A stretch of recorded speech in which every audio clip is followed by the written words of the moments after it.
அனைவருக்கும் வணக்கம். என் தாய் தந்தை செய்த புண்ணியத்தாலும் பட்ரிஜி போன்ற மிகப்பெரிய மகான்களின் அருளாலும் நாம் அனைவரும் இங்கே கூடியிருக்கிறோம். என் பெயர் என் வெங்கடேசன். இப்போ எனக்கு இங்கேருந்து ஒரு 5 கிலோமீட்டர் தள்ளி தான் சொந்த ஊர் அலஞ்சிக்குளம்னு சொல்லிட்டு. படித்தது லெதர் டெக்னாலஜி. ஸோ லெதர்னாவே அப்போ வந்து நம்ம ஏரியாவிலலாம் ஒரு நீச தொழில், அது வந்து ரொம்ப அழுக்கு, அது வந்து ரொம்ப இதுன்னு சொல்லிட்டு இருக்கும். அப்பா வந்து இல்லை, எதிர்காலத்தில் வந்து இது டெக்னாலஜி மாறும், அதனால் நீங்கள் படிங்க அப்படின்னு சொல்லிட்டு பண்ணார். அதுக்கப்புறம் வந்து நம்ம ஃபேக்ட்ரி ஆரம்பித்தோம், ட்ரேடிங் பண்ணுறோம், இப்போ ஃபேக்ட்ரி ஆரம்பித்து எக்ஸ்போர்ட் பண்ணுறோம். ஸ்பிரிச்சுவலாக எனக்கு கனெக்ஷன்றது வந்து ரொம்ப கம்மி. நான் 6th to 10th வந்து நம்ம ஊரில் இல்லை, ராமகிருஷ்ணா மிஷன் டி நகரில் படித்தேன் நான். அப்போ அப்பா வந்து எங்கள் நாட்டம்பள்ளி மடத்துலேருந்து சேர்த்து அங்கே போயிட்டு நீங்கள் படிப்பா, இங்கே வந்து வேண்டாம் அப்படின்னு சொல்லிட்டு. ஸோ அங்கே தான் அந்த தியானம் இந்த மாதிரி விஷயங்கள்லாம் நம்ம பேசிக்காகவே கற்றுக்கிட்டோம். அப்போ வந்து நமக்கு தெரியாது தியானத்தோட உண்மையான உணர்வு என்ன, அதனோட எப்படி ஃபீல் பண்ணுவோம், இது நமக்கு என்ன வகையில் ஹெல்ப் பண்ண போகுதுன்னு சொல்லிட்டு. ரொட்டீனாக ஒரு ப்ராக்டிஸ் இருக்கும். காலைல 5 மணிக்கு எழுந்துக்கணும், 5:30 மணிக்குள்ளே ரெடி ஆகிடணும், ஒரு 20 minutes தியானம், அப்புறம் 6 to 6:30 ப்ரேயர். இதுதான். இது வந்து 6th to 10th 12th யாருக்கும் இந்த பேட்டர்ன் வந்து மாறாது. படிக்கிற நேரத்தில் மட்டும்தான் நீங்கள் படிக்கணும். இந்த தியானம் அப்புறம் வந்து கொஞ்சம் ப்ளே டைம்ன்றது எல்லாருக்குமே ஒன்று தான். அப்போ வந்து பகவத்கீதா சாண்டிங் கிளாஸும் இருக்கும். அப்போது சாண்டிங்கில் வந்து நான் வந்து ஒரு 8th standard படிக்கிறப்போ வந்து சின்மயா மிஷன் ராமகிருஷ்ணா மிஷன் சேர்த்து வந்து காம்படிஷன் வைப்பாங்க. Who is giving proper pronunciation sanding. ஏதோ ஒரு சாப்டர் கொடுத்துட்டு 18 சாப்டரும் படிக்கணும். 18 சாப்டரில் ஒரு சாப்டர் மட்டும் நீங்கள் வந்து பை ஹார்ட்டாக சொல்லலாம், அங்கே போய் புக்கு பார்த்து படிக்கக்கூடாது. ஃபுல்லாகவே ஸ்கான்ஸ்கிரிட். நம்ம ஸ்கான்ஸ்கிரிட் தெரியாது, ஆனால் அந்த ஸ்லோகங்கள் எல்லாம் வந்து நம்ம தமிழாக்கம் பண்ணி அதில் ஆஹான்றதெல்லாம் புள்ளி வச்சு. இப்போ யாராவது ஒரு ஐயர் வந்து ஒரு கோயிலில் மந்திரம் சொன்னாங்கன்னா எந்த இடத்துல அஹா விட்டான்னு நம்மளால சொல்ல முடியும். ஒரு ஸ்டேஜில் வந்து சொல்லுவேன், அப்போ நம்ம யாகெல்லாம் வளர்க்கும் கோயிலில், அப்போ சொல்லுவேன், அம்மா இது வந்து அஹான்னு சொல்லி மாத்துறாங்கண்ணே. டேய் நீ படிச்ச மாதிரிலாம் எல்லாம் சொல்ல மாட்டாங்கடா, இந்த ஊரில் யார் கிடைப்பாங்களோ அவங்க வச்சு தான்டா பண்ண முடியும் அப்படின்வாங்க.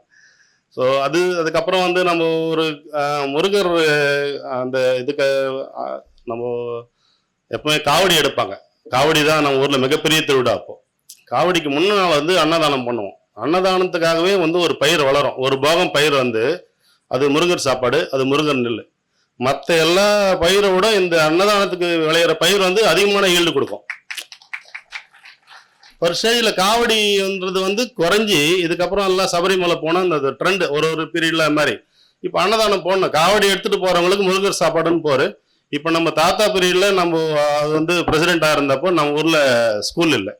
ஸ்கூலுக்கு வந்து நம்ம பசங்க 2 கிலோமீட்டர் போனோமா, இங்கேயே ஸ்கூல் கட்டுங்கன்னு சொல்லி அப்போ சேர்மன்கிட்ட பேசுறாரு, இடம் கொடுங்க, இடம் நான் கொடுக்குறேன் கட்டுங்கன்னாரு. அந்த ஸ்கூல் ஒரு நாள் லீவ் விட்டுருவோம். அந்த ஒரு நாள் முழுக்க வந்து நம்ம வந்து சாப்பாடு போடுவோம்.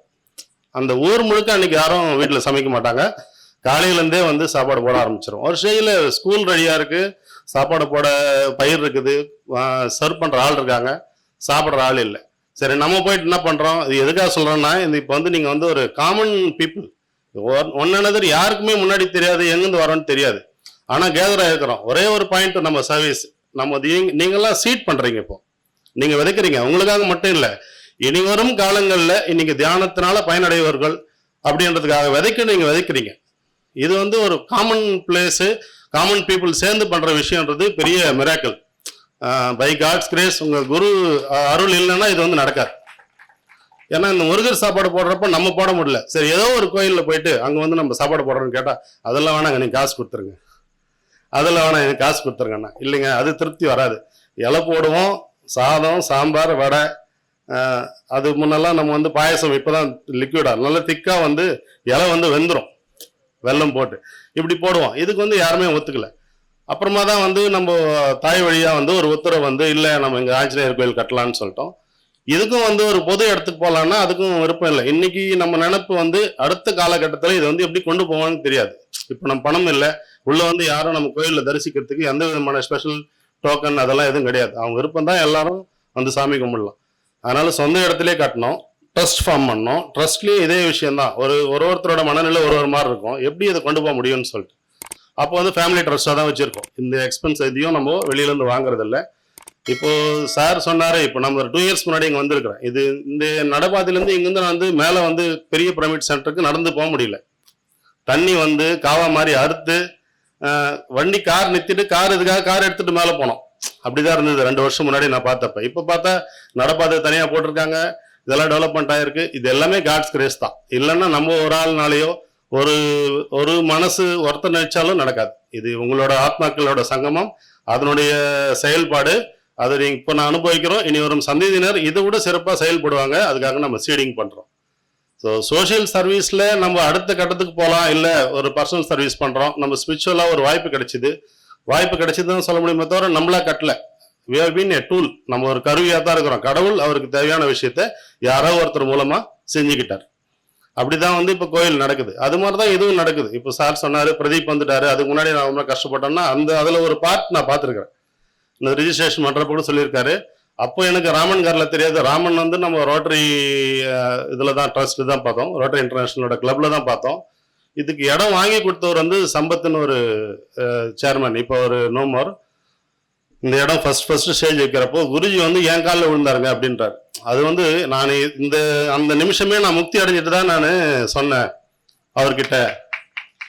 ஏன்னா நான் வந்து தியானத்தில் இல்லை, எனக்கு என்ன பண்றாங்கன்னு தெரியாது. இந்த இடம் வேணும்னு கேட்டாரு, ஏதோ ஒரு இடம் நான் வாங்கி கொடுக்குறேன்னு சொன்னோம். வாங்கி கொடுத்ததுக்காக இந்த இடத்த வந்து நீங்க உங்களால தான் எங்களை அடைஞ்சோன்னு சொல்லி குருஜி வந்து அவர் காலில் வந்து மேடையில் வந்து வணங்கினாருன்றது இதை விட எனக்கு பெரிய பாக்கியம். நான் வந்து என்ன பார்க்க போறேன் அப்படின்னு சொல்லிட்டாரு. இன்னைக்கு இப்போ லாஸ்ட் இயர் அவர் இறந்துட்டார். அப்போந்தே தெரியும். அதுக்கப்புறம் தான் ராமன் படக்கம் வந்து இடம் பாருங்கன்னாரு. நம்ம ஓரளவுக்கு இப்போ ரெடியா இருந்தது. ஸோ இது வந்து மிகப்பெரிய ஒரு சவாலான விஷயம். உங்கள் ஆத்மாக்களோட ஒன்று குடல் இன்னைக்கு இந்த அளவுக்கு வந்திருக்குது. இது மேல்மேலும் நல்லா வளரணும். சோசியல் சர்வீஸோட அடுத்த கட்டமாக தான் வந்து நம்ம வந்து சிவில் டிஃபென்ஸோட ஏரியா கமாண்டராக இருக்கிறோம். இது வந்து பை கவர்மெண்ட் ஆர்டர் வந்து ஒரு ஏடிஎஸ்பியோட ரேங்க்கு. ஸோ எப்போல்லாம் எஸ்பி மீட்டிங் டிஎஸ்பி மீட்டிங்கோ அப்போ அவங்க ரேங்க்ல தான் நம்ம உட்காருவோம். இதுக்கான சோஷியல் சர்வீஸ்க்காக இந்த போலீஸ் யூனிஃபார்ம் சர்வீஸில் சோஷியல் சர்வீஸ் பண்ணுறோம். சர்வீஸ்ன்றது வித்தவுட் நார்மல் ட்ரெஸ் போட்டிருப்போம், நம்ம போட்டிருப்போம். பட் வந்து உங்களுக்கு வந்து ஒரு காக்கி ட்ரெஸ்ன்ற வந்து ஒரு அங்கீகாரம் கிடைக்காது. ஸோ அந்த ட்ரெஸ்ஸோட உள்ள சர்வீஸ் பீப்புளுக்கு நம்ம ஒரு ஹெட்டாக இருக்கிறோம். இதுக்கு கவர்மெண்ட் சப்போர்ட் பண்ணுறாங்க. நம்ம சர்வீஸ் பண்ணுற ஹோம் கார்ட்ஸ்க்கு they are getting some minimum beneficial amount.